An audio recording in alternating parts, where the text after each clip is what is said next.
Hey guys, Mike from Craft Beer Storm, also founder, owner, brewer at Bear Brewing Company in glorious Portsmouth, New Hampshire. Over the holiday period, I figured we'd do like a best of series. We'd do the best interviews with brewers or movers and shakers in the industry. I think it'd be entertaining, and also, if you haven't listened to them before, you can listen to them now. So I wish you and your families a great holiday season. Stay safe. Drink good craft beer, and we will talk to you in the new year. Here we go.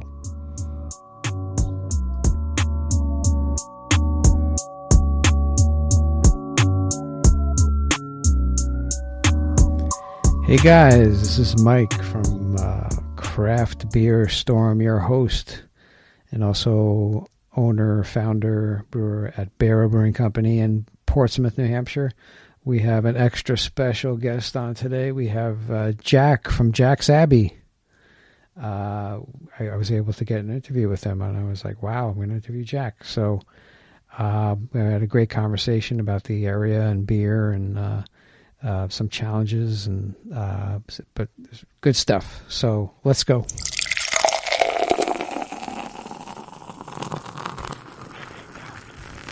Hey guys, it's Mike here. We have a special guest. We have Jack of Jack's Abbey. Jack, how you doing? Great. How are you doing? I'm doing good. Yeah. So I'm glad you took the time to talk to me and Craft Beer Storm, and spread the word about Jack's Abbey to everybody out there. I appreciate it. Yeah. Thanks for inviting us on. Oh, awesome. But I wanted to start out, and usually I start out with everybody like this, like your story, how you got started in the beer business, your beginnings and how it grew to where you are now.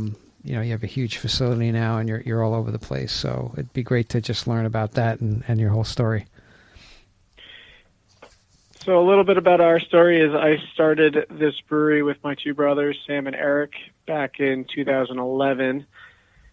I had been brewing for about 6 years professionally before we decided to open our own brewery.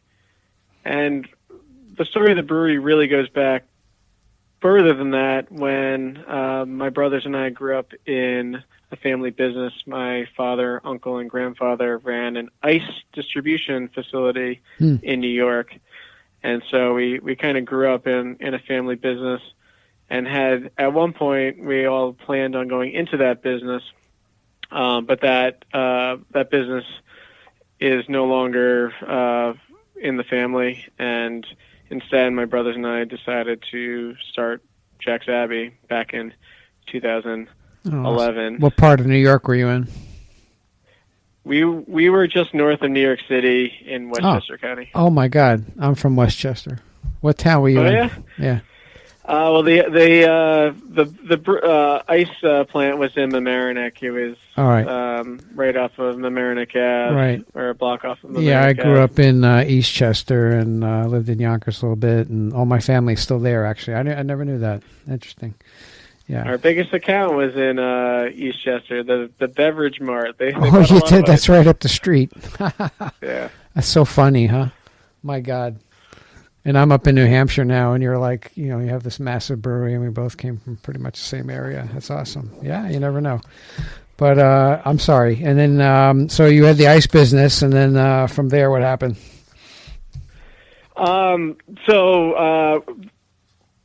After college, after I graduated from school, I decided to go into the beer business, and I got a internship, which turned into a full-time job, and went to brewing school. It's a program between Siebel in Chicago and Doemens in Munich. And after a few more years of brewing professionally is when my brothers were able at that point to join me. They were 21. They were of age and ready to either graduated or ready to finish school, and had the time to join me in the brewery venture. Cool. And you said that I guess you went to Siebel, right? So, and part of it that you trained in Munich, right? I guess that's where the whole lager thing came from. Well, that's certainly part of it. I mean, there was a lot of Americans, and I'm sure that 95% of the other Americans are still probably focusing on ales. It wasn't necessarily saying teaching you how to make lagers versus ales, but it was just something that I certainly enjoyed when I was in Munich for that course, was trying a lot of those beers. And being in Munich was certainly, even before the class, was one of my first revealing, or not revealing, but one of my first great beer experiences was drinking beer at the Hoffer House, and sort of guided my thought on beer even before that. Wow. Yeah, I love German beer. It's awesome. I went to Oktoberfest once. It was awesome. I got to figure out a way to get back there. But Oktoberfest was a little crazy. I was just there a few weeks ago. Oh, you were? It's awesome. I have awesome. to say, it was the first. I've been to Germany quite a few times at this point. That's the first time I've been to Oktoberfest. Oh my God! It is quite the event. It's so good. There's just these ladies with these massive, these big pint, like liters of beer, and they just come with 10 of them, and then just slam them on the table.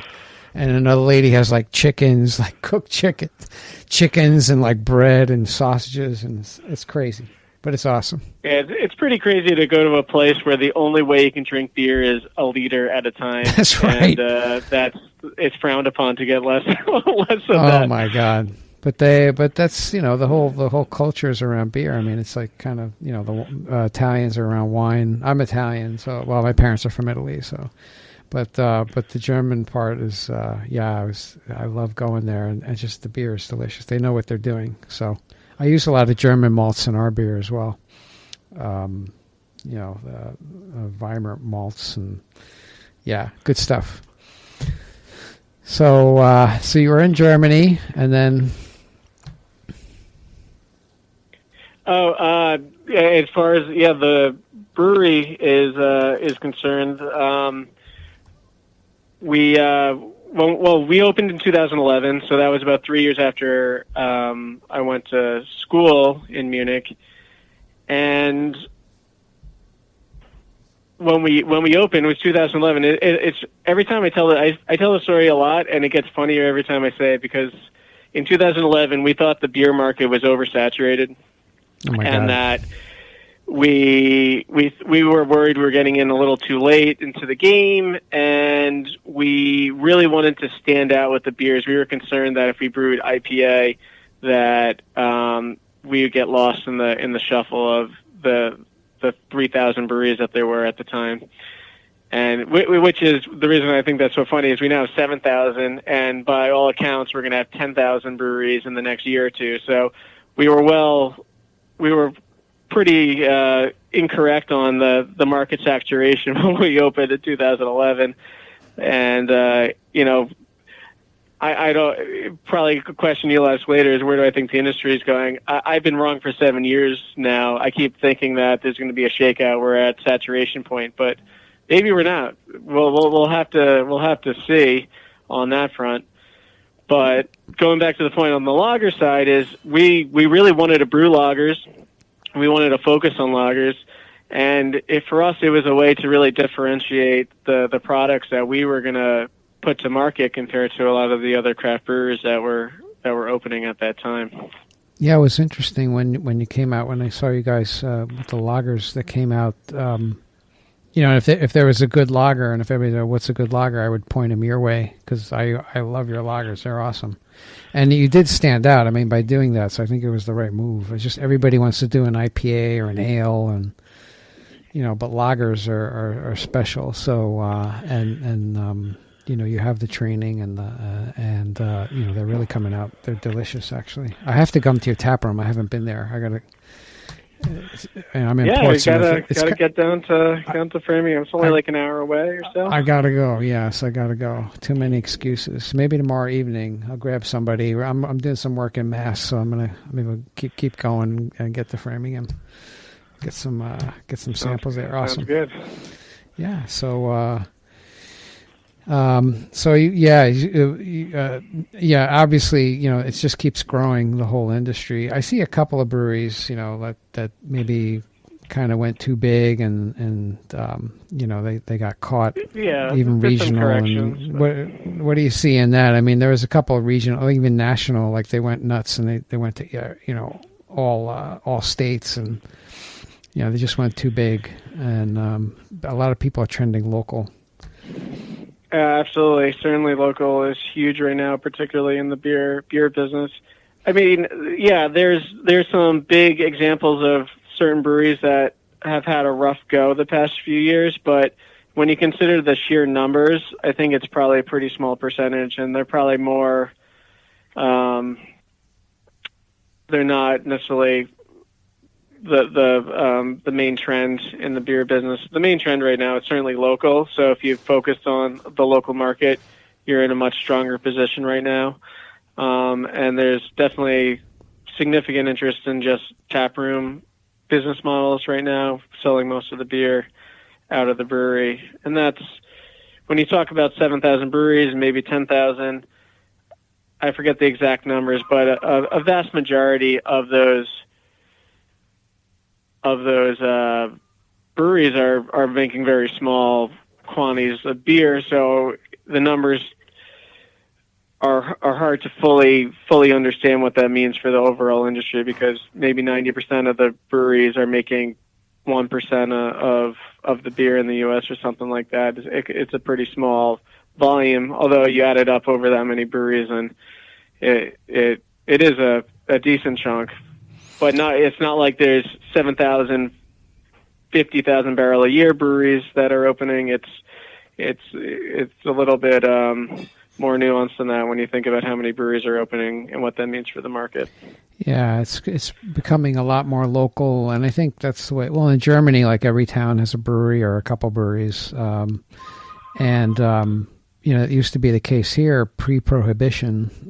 There were a lot of local breweries serving to local people, and the margin on that is much better than doing cans and getting them out there, or maybe doing logs or even half barrels. Or like, man, everybody wants half barrels. It's best to just bring people into the tap room. So, and you built a massive, new tap room. What was your original one? Where was it? Was it in Framingham or? Yeah, the original brewery, we didn't think anyone would come into the brewery, so we just had office space, and we kind of put a kegerator in it, and I believe it was about 200 square feet, maybe 300 square feet, and probably about 2 years in, we had to basically demo the offices, and we got up to about 500 square feet, and we built a bar, but we realized pretty quickly that there was a huge need for a tap room for on-premise beer sales, not only from the sales perspective, but from the marketing, branding perspective. We were able to talk to a lot of consumers, get feedback directly, and it certainly helped to it helped with the direction of new beers and how we were bringing beers to market, getting that direct feedback from people who were coming to the brewery. Yeah, it's great to, get people into the brewery and have that brewer, beer lover, brewer connection. They love that stuff. Even when I go around, I try to sell kegs and stuff, or if I do tastings, they're like, "Oh my God, you own the company? Oh my God," they love it. Like you're going to come here and do a taste. I'm like, yeah. It's a cool thing to actually know who's making anything for you these days. So for some reason, beer has done this really well, is you're able to get that connection with the brewery, and it's important. And I think you see that in other industries as well, but for one reason or another, brewers have been exceptionally good at being available, being the face of their breweries, and being able to meet and greet and show their face around. And I think that there's a lot of value in that. Absolutely. I think it just connecting with the public and the whole vibe and the whole energy is awesome. Tap rooms and just bringing people together. Too many times you just look at people, you stand there and look at them, and everybody's looking at their phone. Everybody's looking at their phone. Like if you go into any populated area, even on standing online waiting to pay for groceries, everybody's on their phone. So, which is a great thing. Now we know where people's focus is, right? It's on their phone and not on TV, and that could help with marketing. So I'm trying to figure the marketing part out. But it's good to just put the phone away and talk to somebody over a nice beer, and just get that human connection again. So I think beer does that. It brings people together. When people are sad, go ahead. It's certainly one of the focuses when we opened the new brewery about 3 or 4 years ago. I get my math is a little not so great right now, but when we opened the new facility, we really wanted to focus on the beer hall, being able to bring people to the brewery, and we certainly like that connection we have to our community here, and it's been real positive for the brewery, and we think for the town as well. Oh yeah, absolutely. You opened in October 2015. I see here, and you have a huge 67,000 square foot space. Wow, and you got a big, massive brew house, 60 barrel. Yeah, that's all. That's actually that. So that's the Jack Savvy side, and then there's another 63,000 square feet that's Springdale as well. So it's 130,000 square feet of space. Man, it's a lot. You can get lost in this building at times. My God, it's a lot of space. So getting into the Springdale, since you mentioned it, I see that you're barrel aging. Is that what your focus is on it? You're doing ales, not lagers there. Yeah. So are you brewing them on site there and then barrel aging them, or is that right? So the focus of Springdale is basically ale fermentation, and that's we do clean fermentation. We do a number of IPAs, stouts. One of our flagships is a Belgian style wheat beer, so we do a number of Belgian style beers.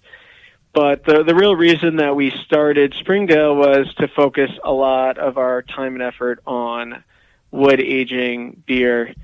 And we currently have 25,000 square feet of wood aging space. Wow. Which has approximately 2,500 barrels of beer aging right now in the wood. Wow. And we have a number of large format foeders and well over 1,200 wine/bourbon barrels that we're aging beer in. So it's a pretty big commitment on our end to creating sour beers for the most part. And you're doing sour beers, yeah. So and how long would it age in the barrels? Like, what's your typical aging time?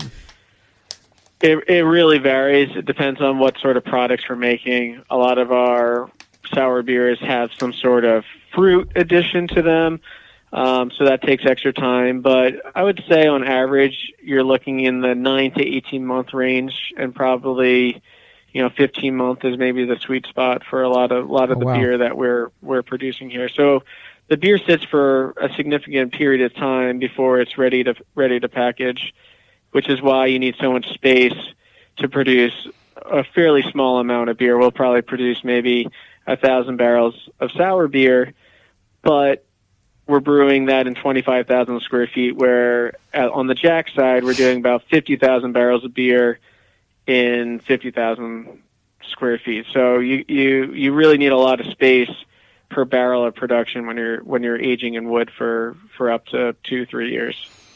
Oh yeah, absolutely. Barrel aging is awesome. I mean, we get barrels from Allagash. They get them from Jim Beam, and people love it here. Anything you put in these barrels is just delicious. Have you sold some of this yet? Or are you still aging it, or I'm not sure because it's pretty new, right? We've started distribution over the winter, so we're about 8 to 10 months into distribution of the Springdale products. It's a little slow to get them out in the beginning. Just it takes a long time to build inventory and get product out. But we're starting to ramp up a lot of that production now. So you as far as New Hampshire goes, I think maybe the first shipment of sours is headed up your way, but most of the sour beer stays in Massachusetts or goes to New York. we haven't sent a lot of it to some of the other states, just because of the way that we've decided to roll these products out. It's just sort of a staggered release. So everyone in New England in our distribution network will get it eventually, but we've kind of had a slow rollout just to accommodate the beer that we have the ability to sell right now. And you're getting it out in Mass and New York. Are they bottles and kegs, or how's that?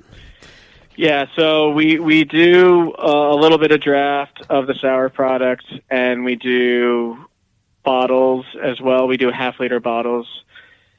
And yeah, so we're doing a lot of part of the reason it takes an additional amount of time to get the sour products is a lot of them are bottle conditioned, so we have to wait up to 2-3 months for the beer to re-ferment in the bottle once it's been packaged.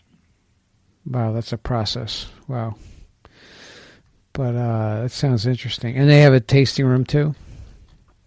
Yeah, so Springdale has its own tasting room. It doesn't have the food component like the Jack's beer hall, the Jack's Heavy Beer Hall, but we have games, we have a dedicated sour beer tap facility, so we have a warmer, we have 2 temperature controlled spaces for the different products, colder space for our clean beers like our IPAs and Belgian beers, and a warmer temperature service for some of our sour beers, and plenty of seating as well. So it's the whole space is open, so you can kind of feel like you're part of the barrel aging process because you're sitting right next to all the barrels. The open space is very popular, and people like to be part of the brewery. You know, like the brewery's there, and then they'll have the tap room, but it's all open.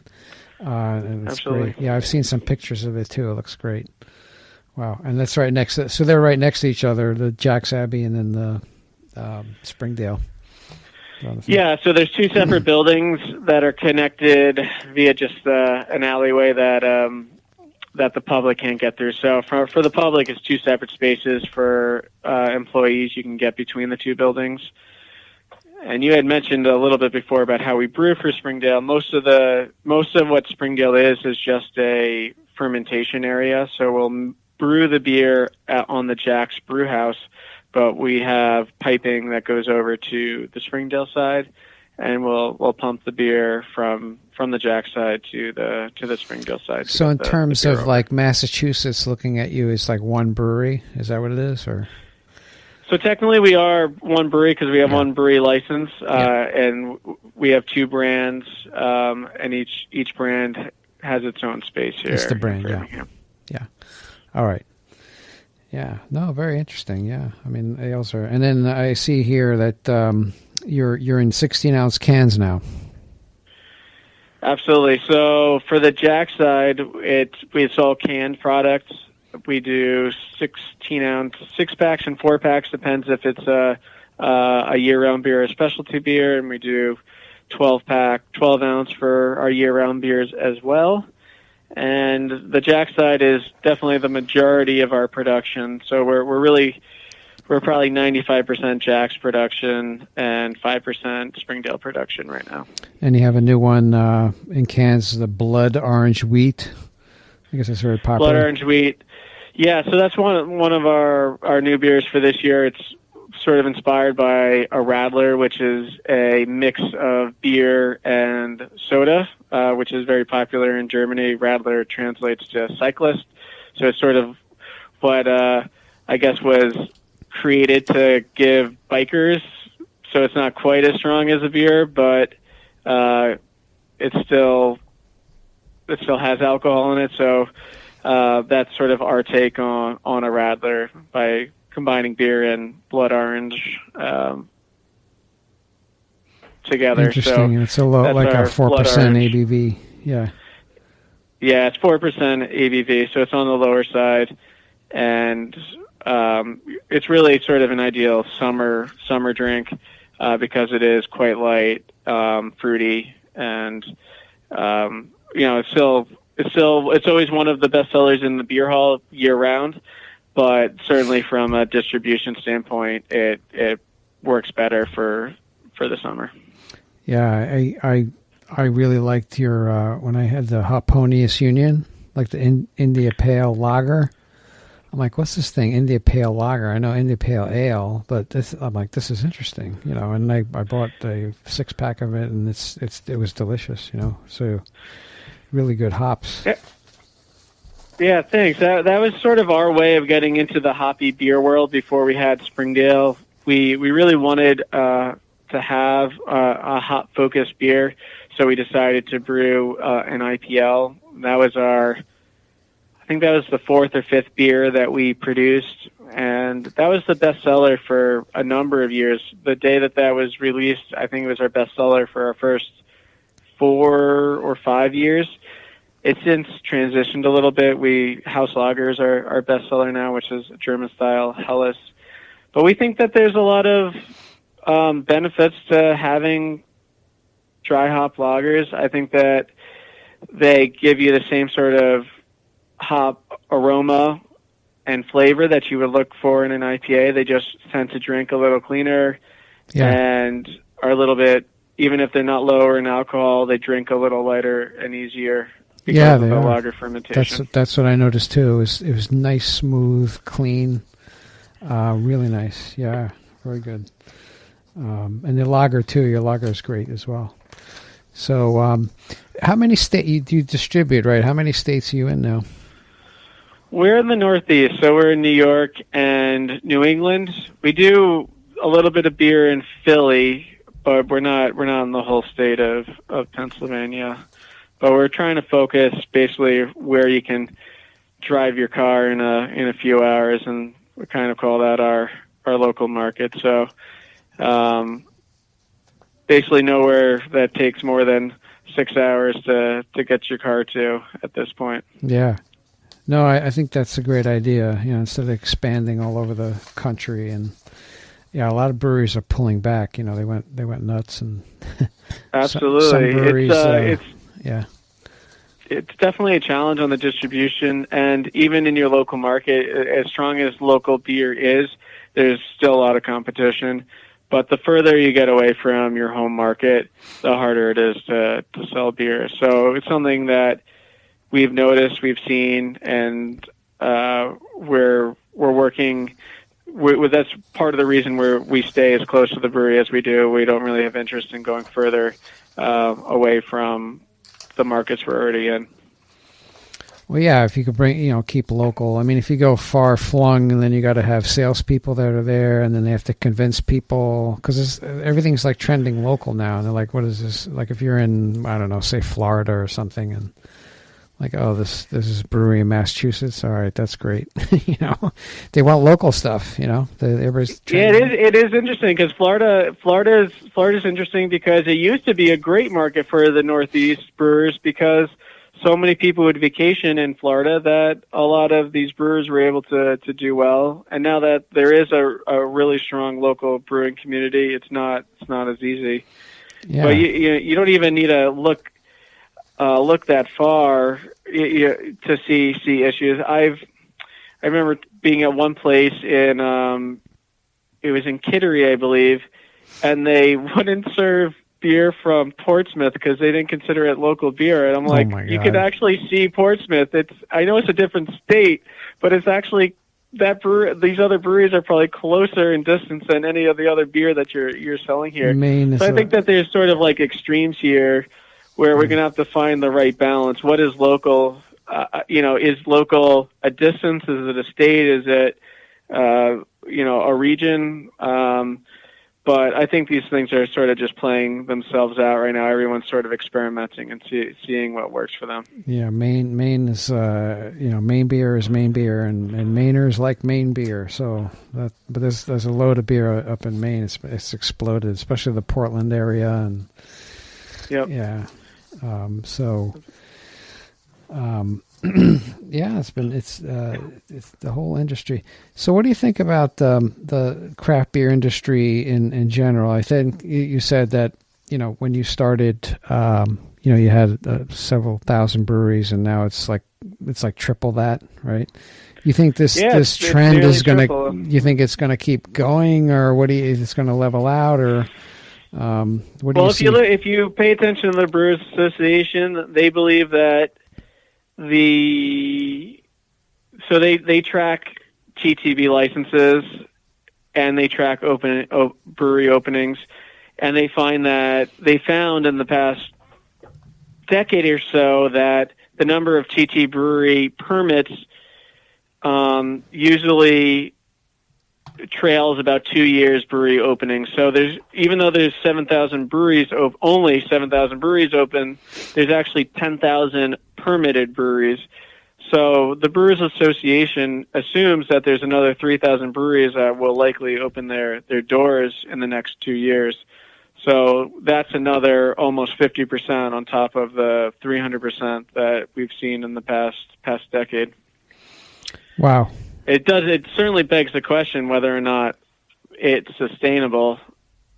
And I just don't know what that point is. At some point, like any industry, there's a tipping point, and I think we're probably getting pretty close. But again, I've thought we've been at that tipping point for 7 years, and I've been wrong for the last 7 years. Like you said, it's I haven't looked at the graph lately, like graph of breweries opening. I'm sure it's pretty steep, or it's getting steeper. But it's the same thing like the housing bubble. Like you look at the graph, it's like, trending along, going up nicely, and all of a sudden it just spikes. And I'm like, this can't happen like forever. Something's got to happen, and it did. It corrected, massively, and a lot of people got caught in it. But I think a lot. Yeah, you saw the correction in the craft beer industry in the late '90s, early 2000s. That was a pretty dramatic decline. Certainly, the craft beer industry is prone to this issue. So I think you're going to see an issue, but timing's really going to be important. The second part is who's going to have the biggest issues. Because if most of these guys that are opening now are really small and doing just tap room, they may certainly be fine. It may be breweries that are older that depend more on the distribution model that have more issues, or have a very large distribution footprint that are the most caught up in any decline that happens. I think a lot of the bigger breweries, the big giants are, very nervous now, I guess, because all these breweries that are popping up and taking share away. You could see the pie is slowly deteriorating for them. They still have a massive chunk of it, but there are breweries that are popping up and stepping up. And a lot of people are demanding, local beers. So, I think you're right. You look at just the trend in brewery sales, and it was so many breweries were selling 2-3 years ago, and you really haven't heard of too many breweries selling recently. And I think that is a interesting phenomenon where even the big brewers like Bud and Miller and Constellation, they're not exactly sure where craft beer is going, and they're worried about getting burned on sales too. So I think you're seeing a lot of people who have been in an industry and know the industry well being very concerned about future trends and a little bit pessimistic on the next few years of growth. I know. I'm just the 3-tier system is just so antiquated, and we're trying to. I mean, we self-distribute, but we're a small brewery, but still, the distributors is kind of like you got to do what they want. And you have a bunch of different distributors, or do you have? We have a lot. I'm a little bit of a different perspective on that. I think the 3-tier system is one of the few reasons why we've been why craft beer has been so successful. If you think about tied houses, I mean, you go to Germany and the beer is fantastic, but you can only find one beer in any restaurant, and they're all tied into a brewery. So it becomes really hard. If you're going to open a brewery in Germany, how do you sell your beer? Every restaurant has a contract with another brewery to sell their beer. So there's no outlet. That's why you don't hear about. Part of the reason there's not a lot of breweries opening in Germany is that there's no access to market except from your own facilities. So, in some ways, it works out well where at least we have access, even if it's really challenging. But the 3-tier system does, in many ways, has allowed what's going on to happen. Is the distribution model perfect? Absolutely not. But I think it gets a worse rap than it should. Maybe it's my personal experience shining through. I had like 2 distributors. I had one originally, which was great. You know, we were banging it out, get the beer out there, and they give me a nice check. And then we had another distributor that bought them out, and that was kind of like, it didn't work out too again, well. I'm not saying that individual circumstances are great. Yeah. I'm just saying in general, as a macro version, a macro perspective on how beer gets to market in the U.S. is incredibly better than most other markets. And I've heard horror stories about brewers and distributors, and there's a lot of times where that relationship does not work out, and there's a lot of some of the issues are you can't get out of these contracts in many times. That's where you can see where the system really breaks down. And certainly where my brother's part of the Mass Brewers Guild, and that's one of the top priorities is to help to negotiate distributor agreements that we think are more reasonable in the event that relationships between brewers and distributors don't work out, which sometimes they do. You can't expect every relationship in a business setting to work, but there's no real mechanism to end a poor relationship between brewers and distributors. Certainly would be the biggest issue with how our system is set up. Yeah, I mean, well, for your size, I guess it works. I guess the smaller breweries, it might not work, but it just depends on the brewery and how, like you said, the contract. Sometimes they make you sign contracts and you can't get out of them, and then you're like frozen. Yeah, it's not even necessarily the contract. A lot of state law doesn't allow for it, even if you sign a contract that says that you can leave a distributor. Often state law prohibits you from leaving the distributor even if there's a contract in place. So again, there's a lot of situations where these relationships don't work out and they aren't ideal, but I think in many situations they've actually allowed for some pretty significant access to markets that aren't available in other countries. Right. Have you found any pushback from maybe the bigger beer guys, big beer conglomerates regarding maybe shelf space? Or I know you guys are making a lot of beer, but have you had any experience with that? Or yeah, I mean, absolutely. Everyone's fighting for the same shelf space. I don't think it's like anything specifically against us, but everyone's. The more sales guys you have and the more POS you have, point of sales items, and the more support you can give any account, the better odds you have of getting a strong placement or getting more floor space or getting even potentially a better price point. And a lot of that's related to rate of sale, but these guys aren't just going to go down quietly. They're kicking and fighting. They're trying to they're trying to make sure they're staying relevant. And absolutely, as much as their sales are hurting, they're not giving up. They see a long-term vision for selling Bud, for selling Corona, for selling any of these other bigger brands that, Constellation's maybe a different story. They're still growing pretty good, but any of these bigger guys who are seeing declines in sales, they want those sales. They're working hard to get them back. Yeah, I mean, that's the whole premise of me starting this whole podcast. I keep going into stores and I see like 90% of the beer section, like this big beer, and it is because of the service and they have the money. But a lot of people just just don't know that there's like local craft beer available. And that's kind of what we're trying to, spread the word about and have people on like you. You're kind of a regional brewery, a smaller brewery. I mean, you're only in New England. I think your point is why tap rooms have become so popular and so relevant. If you really want access to a lot of the beers, sometimes you just have to go to the brewery.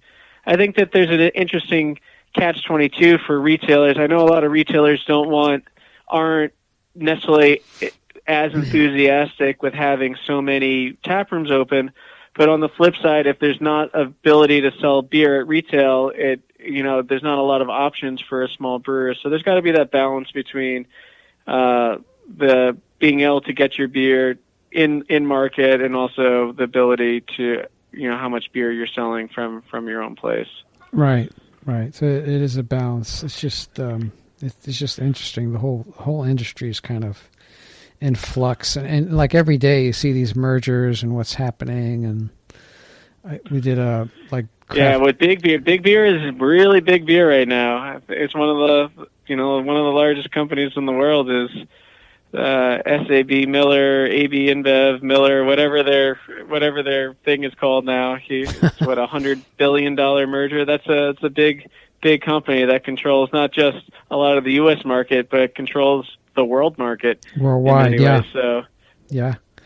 So it's not even access to beer for consumers. It gets into access to raw materials for hops and barley, and they can, or say cans, for example, it can alter complete levels of when you think about beer, but what does it take to make beer? They can control it from seed to finished product at this point, and there's that potential to really wreak havoc on craft beer, just on potentially controlling the barley crop or controlling the hop crop or controlling anything else in between. Can shortages right now, and I'm not blaming anyone for the can shortages, but that you could just see that it's a fragile marketplace right now, and there's the potential to really be disruptive at the size that they are. I know, and I'm hoping that does not happen, but I think, like you said, they're kicking and screaming, and if worse comes to worse, I think that's what's probably going to happen. They're going to start squeezing the markets. Barley prices are going to start to go up. There's probably... the interesting thing for InBev is that while the U.S. market is not doing well for them, they're incredibly profitable. Their other markets are growing like crazy. So, there's always that question, do they just sort of focus on where they're making money, or do they want to, how much time and effort are they going to put into being disruptive in the U.S. market when they have record profits that they're pulling in right now? Yeah, that remains to be seen, remains to be seen. So we'll see how much, but I keep seeing that pie shrinking for them every year, which is good. It's ticking down, so... there's a place for big beer. You're at a ball game and stuff like that. You want to drink a beer, and absolutely. And people like beer. I'm not going to tell them not to drink if they really like the beer. Then that's fine. But I'm just trying to introduce them to some new, local beer or styles. Now I just started another podcast, another segment on beer styles. So I did my first one this week about wheat beer. Like people don't understand wheat, and they're like, everybody's scared about gluten, right? I'm like, yes, we are gluten lovers. We're carnivores. We put bacon in our beer, and sorry, So, yep. But I don't know. Anyway, and what would you say, like, to wrap it up? Like, why should people drink local brew? Keep it local. You're kind of a regional, but you're still local. I mean, you're a New England brewery. Why do you why drink our beer? Well, I mean, certainly come to the brewery, and we think we'd like to show you around, give you the tour, and give you the ability to try all our beers. The best part of having the tap room, having the restaurant here, is our connection to our community and being able to host people, show people around, and explain who we are, why we do what we do. And that's been a great for us, and being able to see all these people enjoying our beer, getting that feedback, has been some of the best experiences of running this brewery for the last 7 years. Yeah, it makes you feel good that you do stuff for local and use local products. And do you use any other local products in your beer, like honey or something, or maple syrup? So we use local malt from Valley Malt. We were about to start getting malt from a new maltster in Wareham called Stone Path. We do buy a number of fruit products in the late summer, fall for beers. We bought peaches and nectarines, grapes, and plums locally for some of our sour beers in particular. And hello? Yeah. Did I lose you there? Nope. I'm sorry. I thought the phone cut out there. Nope. And we've used honey in the past as well. So we do our best to use ingredients as we can based on what's available. And unfortunately, there's not a lot of barley grown in this area. Most of it's grown either in the Midwest or in Europe, and same for hops are kind of mainly grown in the Pacific Northwest and in Europe as well. It's just but the climate, we're able to access other ingredients locally. Yeah. So, but that's great, using local, and that's what we're promoting. You know, have people go out, not just local beer, but local food, and supporting your local business is important. You know, Absolutely. for community, and I think it's great. Yeah. So, hey, I'd like to thank you for coming in. I appreciate your beer. You guys are killing it. It's fantastic. Just keep hearing good things from people about your beers, and you're spreading out. It's more accessible to have your beers. And absolutely, glad you're enjoying. Yeah, it's really good stuff. So I appreciate you being on, and I got to get down to the tap room. I got to figure it out. I'll be down. Sounds good. All right, Jack, I appreciate you being on, and take care. Yeah, thank you so much. This is great. Thank you. Thanks. That was good stuff from Jack at Jack's Abbey. Great brewery. They're making really great stuff. Started out with lagers, which was interesting when everybody else was making ales.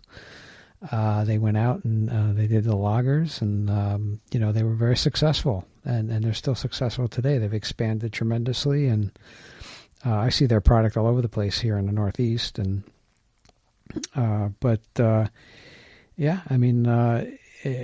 if you like this podcast, if you like what we're doing, please subscribe. We're on iTunes. Subscribe, leave a review, leave a rating. That's the only thing that's going to help us get the podcast out there into the general public. iTunes looks at these things, and I don't ask anything else, but just please go on and write a review, rating, and subscribe. And, we'll keep bringing you the content. We've got a couple of other heavy hitters lined up. Hopefully they come through, and we'll get those out to you as we move along. But I appreciate your time, and I appreciate you listening to our podcast here, Craft Beer Storm. And remember that there is an alternative to watered down, mass-produced beer, and that is local, beautiful craft beer. So get out there and support your local brewery. Go into their local restaurant. If they don't have any local beers on tap, grab the manager, grab them by the shoulders and say, what's wrong with you? You need to give them a tap line, and get your local brewery on tap at your local restaurant. That's the only thing to do. That's the right thing to do. Okay, guys, we'll see you till next time.